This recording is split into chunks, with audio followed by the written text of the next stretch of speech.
Hello everyone, welcome to its awesome learning. आज हम करने वाले हैं new concept which is of evaluation of science learning. हम साइंस में बच्चे की इवैल्यूएशन कैसे करेंगे, किस तरीके से जानेंगे कि बच्चे को जितना भी समझाया गया है वो समझ में आया है कि नहीं, वो आज हम करेंगे। राइट, तो वीडियो को पूरा ध्यान से देखिएगा। The evaluation of science learning involves assessing children, यानी हमें बच्चे को असेस करना है। पर क्या असेस करना है? उसकी नॉलेज, कितना उसने नो किया, कितना उसने अंडरस्टैंड किया, कितने उसने स्किल्स ग्रैब किए, क्या उसका एटीट्यूड है साइंस के फील्ड में। राइट, और वो क्या बताता है, ये आइडेंटिफाई करता है कि भाई हाँ, बच्चे की हमने इवैल्यूएशन की और हमें पता लगा कि बच्चे को इस जगह पे इंप्रूवमेंट की जरूरत है, या बच्चे को ये फीडबैक देना चाहिए जो कि उसके फ्यूचर में काम आएगा। तो इस वजह से हम साइंस की लर्निंग की इवैल्यूएशन करते हैं। तो पहला जो रहेगा आपका, that would B knowledge assessment. हम नॉलेज की असेसमेंट करते हैं। तो इसके अंदर हम नॉलेज में क्या क्या असेस कर सकते हैं? Scientific facts, concepts, principles, vocabulary also. और इसको हम किस तरीके से बच्चे को देंगे? देखिए, जब हम नॉलेज असेसमेंट की बात कर रहे हैं तो हम इसमें बच्चे को देंगे multiple choice question, fill in the blank, exercise and short question answers. Right, तो फर्स्ट है कि अगर हम साइंस लर्निंग को असेस करना चाहते हैं तो हम असेस करेंगे उसकी नॉलेज। नेक्स्ट बात आती है कॉन्सेप्चुअल अंडरस्टैंडिंग। बच्चे ने कितना उसको कॉन्सेप्ट समझ में आया, क्या वो उस कॉन्सेप्ट को अपने रियल लाइफ एक्सपीरियंसेस में यूज कर पा रहा है, डिफरेंट कॉन्टेक्स्ट में यूज कर पा रहा है, प्रॉब्लम सॉल्विंग कर पा रहा है। ओपन एंडेड क्वेश्चन, कभी भी क्वेश्चन क्लोज एंडेड नहीं होने चाहिए, ओपन एंडेड होने चाहिए, यानी उसके आंसर्स बहुत सारे होने चाहिए। यस और नो में आंसर्स नहीं होना चाहिए। ठीक है, उसका एक क्रिटिकल थिंकिंग से आप सोचिए। राइट, बच्चे की इवैल्यूएशन करिए कि भाई बच्चा इवैल्यूएशन कि जब हम बच्चे की इवैल्यूएशन कर रहे हैं तो उस टाइम पे क्या देखेंगे कि क्या हम बच्चा ओपन एंडेड आंसर्स दे रहा है या क्लोज एंडेड। अगर बच्चा क्लोज एंडेड दे रहा है तो हम कोशिश करेंगे उस चीज को खत्म करने की, और ट्राई करेंगे कि बच्चे की कॉन्सेप्ट क्लैरिटी इतनी हो कि वो अपने कॉन्सेप्ट को ओपन एंडेड तरीके से भी सॉल्व कर पाए। राइट, सिनेरियो बेस्ड असेसमेंट, कोई सिनेरियो दे देंगे और बोलेंगे कि क्या आप इस फिनोमिना को किस तरीके से एक्सप्लेन करेंगे, आउटकम्स कैसे निकालेंगे। तो इस तरीके से वी कैन से कि आप जो सेकेंड मेथड रहेगा बच्चों को क्या करने का, असेस करने का, that would be their conceptual understanding.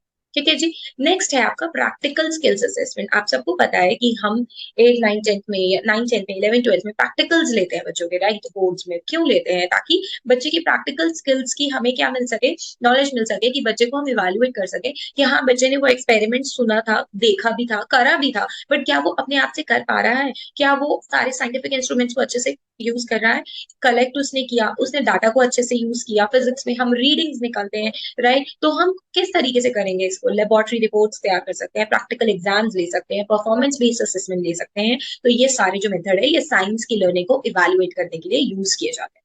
Right, next है आपका inquiry and critical thinking skills. देखिए, ये जो रहता है ना, ये हर जगह पे रहता है। राइट, इसके अंदर आप क्या करेंगे, बच्चे की क्रिटिकल थिंकिंग को बढ़ावा देने के लिए आप बच्चे से किस तरीके से आप उससे क्वेश्चंस पूछेंगे। आप उससे कोई भी क्वेश्चन पूछ सकते हैं, उसको कोई भी इन्वेस्टिगेशन करने को बोल सकते हैं, डाटा कलेक्ट करने को बोल सकते हैं, कंक्लूजन्स निकालने को बोल सकते हैं, साइंटिफिक एक्सप्लेनेशन, राइट, वो ढूंढने के लिए बोल सकते हैं। तो इसके अंदर मेजरली क्या क्या आते हैं? प्रोजेक्ट्स, रिसर्च और ओरल प्रेजेंटेशन। ठीक है, नेक्स्ट है हमारे पास problem solving and application. Right, तो प्रॉब्लम सॉल्विंग एंड एप्लीकेशन में बेसिकली क्या रहेगा ना, कि इसके अंदर हम बच्चे को ऐसा कुछ प्रॉब्लम देंगे जिसको वो सॉल्व करे, उसको एप्लीकेट करे, कहाँ कहाँ जगह पे कर सकता है, अपनी साइंटिफिक नॉलेज को यूज करे, रियल वर्ल्ड प्रॉब्लम्स में उसे यूज करे। ठीक है, और इसको देने का बेस्ट तरीका है या तो आप उसको कोई केस स्टडी दे दो, या आप उसको प्रोजेक्ट बेस्ड असेसमेंट दे दो, या फिर आप उसको open ended problem solving task दे दीजिए। इस तरीके से बच्चे को आप प्रॉब्लम सॉल्विंग देके इवेल्युएशन ले सकते हैं उसका। ठीक है जी। नेक्स्ट जो रहेगा, आई होप आपको वीडियो समझ में आ रही है, तो प्लीज चैनल को लाइक एंड सब्सक्राइब जरूर करिएगा।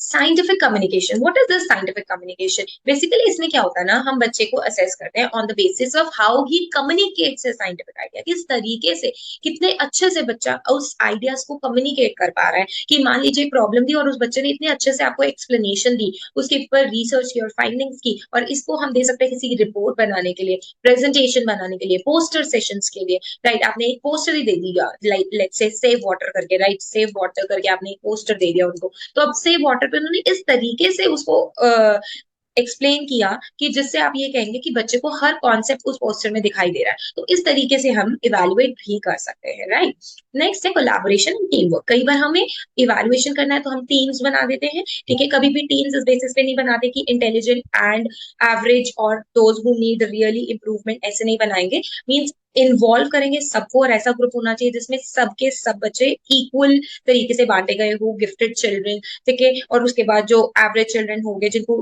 रियली हेल्प चाहिए उनको ऐड करेंगे और फिर उनका इवैल्यूएशन करेंगे।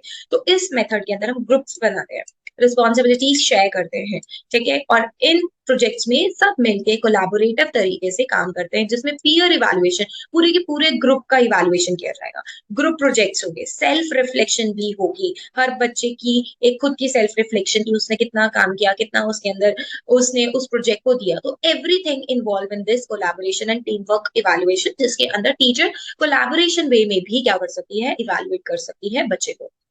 राइट, नेक्स्ट है attitudes and value. Now you will say कि एटीट्यूड्स एंड वैल्यू कब से हम साइंस लर्निंग में यूज करने लगे। देखिए, जब भी हम साइंस पढ़ा रहे हैं तो इसका मतलब ये तो नहीं है कि हम सिर्फ और सिर्फ जो भी बुक में लिखा है वही कराएंगे या सिर्फ किताबी कीड़ा बनाएंगे, नहीं। हमें ये देखना है कि बच्चे का कितना इंटरेस्ट है, कितनी उसमें मोटिवेशन है, इंट्रिंसिक मोटिवेशन, एक्सट्रिंसिक नहीं, इंट्रिंसिक, अंदर से कितनी मोटिवेशन है, कितनी क्यूरोसिटी है। राइट, कई बार क्या होता है बच्चा बहुत क्यूरियस होता है बट कई कई बार वो गलतियां कर देता है, तो बट इट डजंट मीन कि वो बच्चा क्यूरियस नहीं है। उस तरीके से भी हम बच्चे को इवैल्यूएट कर सकते हैं, कितना उसकी एथिकल अंडरस्टैंडिंग है। राइट, इन सब को हम सर्वेज के थ्रू यूज कर सकते हैं, असेसमेंट, सेल्फ असेसमेंट करवा सकते हैं, या क्लासरूम में भी बच्चे को हम ऑब्जर्व कर सकते हैं। राइट, तो attitude and value is also a part जिसमें हम साइंस की लर्निंग की इवैल्यूएशन कर सकते हैं। ये तो आप सबको ही पता है कि फॉर्मेटिव और समेटिव असेसमेंट क्या होती है। फॉर्मेटिव असेसमेंट क्या होती है, आपने एक टॉपिक कराया और आपने उसका टेस्ट ले लिया, ठीक है, तो आपने सडनली उनसे क्या किया, एकदम से उनके जो भी उनकी अंडरस्टैंडिंग हुई वो पूछ लिया, ठीक है, और